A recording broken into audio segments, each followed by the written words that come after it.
Chapters 13 and 14 of Looking Backward. This LibriVox recording is the public domain. Recording by Anna Simon. Looking Backward, 2000 to 1887, by Edward Bellamy. Chapter 13. As Edith had promised he should do, Dr. Leete accompanied me to my bedroom when I retired, to instruct me as to the adjustment of the musical telephone. He showed how, by turning a screw, the volume of the music could be made to fill the room, or die away to an echo so faint and far that one could scarcely be sure whether he heard or imagined it. If, of two persons side by side, one desired to listen to music and the other to sleep, it could be made audible to one and inaudible to another.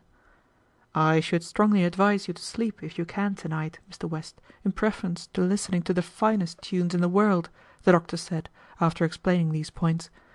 "In the trying experience you are just now passing through, sleep is a nerve tonic for which there is no substitute."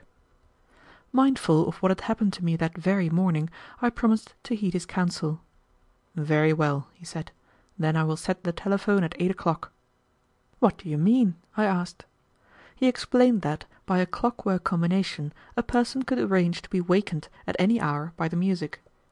It began to appear, as has since fully proved to be the case, that I had left my tendency to insomnia behind me with the other discomforts of existence in the 19th century, for though I took no sleeping draught this time, yet, as the night before, I had no sooner touched the pillow than I was asleep.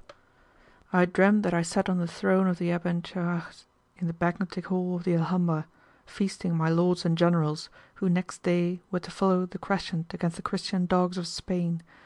The air, cooled by the spray of fountains, was heavy with the scent of flowers. A band of nautch girls, round-limbed and luscious-lipped, danced with voluptuous grace to the music of brazen and stringed instruments. Looking up to the latticed galleries, one caught a gleam now and then from the eye of some beauty of the royal harem, looking down upon the assembled flower of Moorish chivalry. Louder and louder clashed the cymbals, wilder and wilder grew the strain, till the blood of the desert race could no longer resist the martial delirium, and the sword nobles leapt to their feet. 1,000 scimitars were bared, and the cry, "Allah il Allah!" shook the hall and awoke me, to find it broad daylight and the room tingling with the electric music of the Turkish reveille. At the breakfast table, when I told my host of my morning's experience, I learned that it was not a mere chance that the piece of music which awakened me was a reveille. The airs played at one of the halls during the waking hours of the morning were always of an inspiring type. "By the way," I said, "I have not thought to ask you anything about the state of Europe. Have the societies of the Old World also been remodelled?" "Yes," replied Dr. Leete. "The great nations of Europe, as well as Australia, Mexico, and parts of South America, are now organized industrially like the United States, which was the pioneer of the evolution. The peaceful relations of these nations are assured by a loose form of federal union of world-wide extent. An international council regulates the mutual intercourse and commerce of the members of the union, and their joint policy toward the more backward races, which are gradually being educated up to civilized institutions. Complete autonomy within its own limits is enjoyed by every nation." "How do you carry on commerce without money?" I said. "In trading with other nations you must use some sort of money, although you dispense with it in the internal affairs of the nation." "Oh no, money is as superfluous in our foreign as in our internal relations. When foreign commerce was conducted by private enterprise, money was necessary to adjust it on account of the multifarious complexity of the transactions. But nowadays it is a function of the nations as units. There are thus only a dozen or so merchants in the world, and their business being supervised by the International Council, a simple system of book accounts serves perfectly to regulate their dealings. Customs duties of every sort are of course superfluous. A nation simply does not import what its government does not think requisite for the general interest. Each nation has a bureau of foreign exchange, which manages its trading. For example, the American Bureau, estimating such and such quantities of French goods necessary to America for a given year, sends the order to the French Bureau, which in turn sends its order to our Bureau. The same is done mutually by all the nations." "But how are the prices of foreign goods settled, since there is no competition?" "The price at which one nation supplies another with goods," replied Dr. Leete, must be that at which it supplies its own citizens. So you see there is no danger of misunderstanding. Of course, no nation is theoretically bound to supply another with a product of its own labor, but it is for the interest of all to exchange some commodities. If a nation is regularly supplying another with certain goods, notice is required from either side of any important change in the relation. But what if a nation, having a monopoly of some natural product, should refuse to supply it to the others, or to one of them? Such a case has never occurred, and could not, without doing the refusing party vastly more harm than the others, replied Dr. Leete.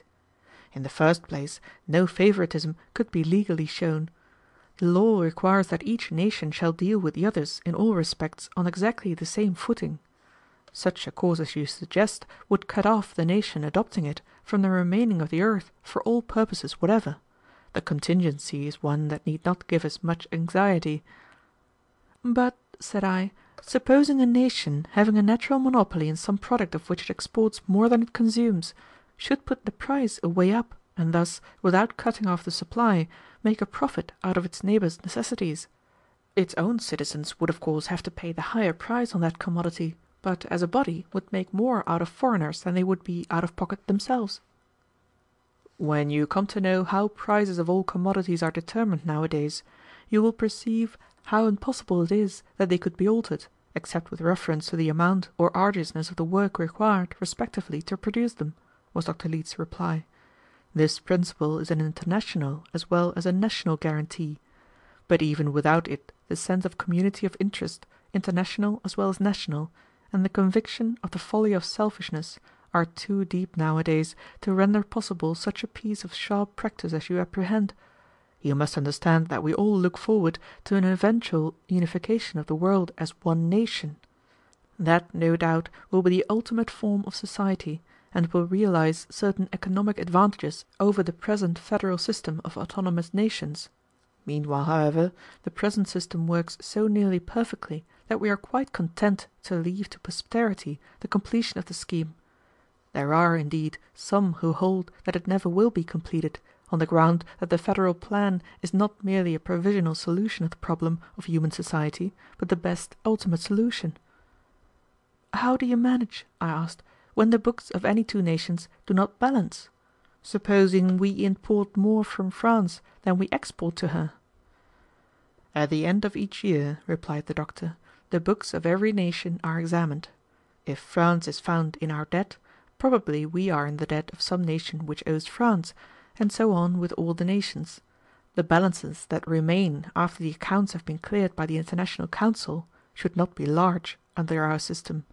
Whatever they may be, the Council requires them to be settled every few years, and may require their settlement at any time if they are getting too large, for it is not intended that any nation shall run largely in debt to another, lest feelings unfavourable to amity should be engendered. To guard further against this, the International Council inspects the commodities interchanged by the nations, to see that they are of perfect quality. But what are the balances finally settled with, seeing that you have no money? In national staples. A basis of agreement is as to what staples shall be accepted and in what proportions, for settlement of accounts, being a preliminary to trade relations. Emigration is another point I want to ask you about, said I.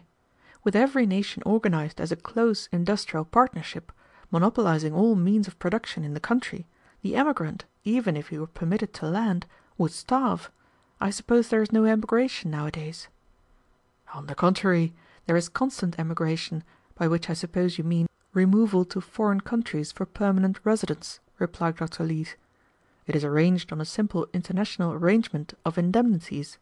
For example, if a man at 21 emigrates from England to America, England loses all the expense of his maintenance and education, and America gets a workman for nothing. America accordingly makes England an allowance. The same principle, varied to suit the case, applies generally. If the man is near the term of his labour when he emigrates, the country receiving him has the allowance. As to imbecile persons, it is deemed best that each nation should be responsible for its own, and the emigration of such must be under full guarantees of support by his own nation. Subject to these regulations, the right of any man to emigrate at any time is unrestricted. But how about mere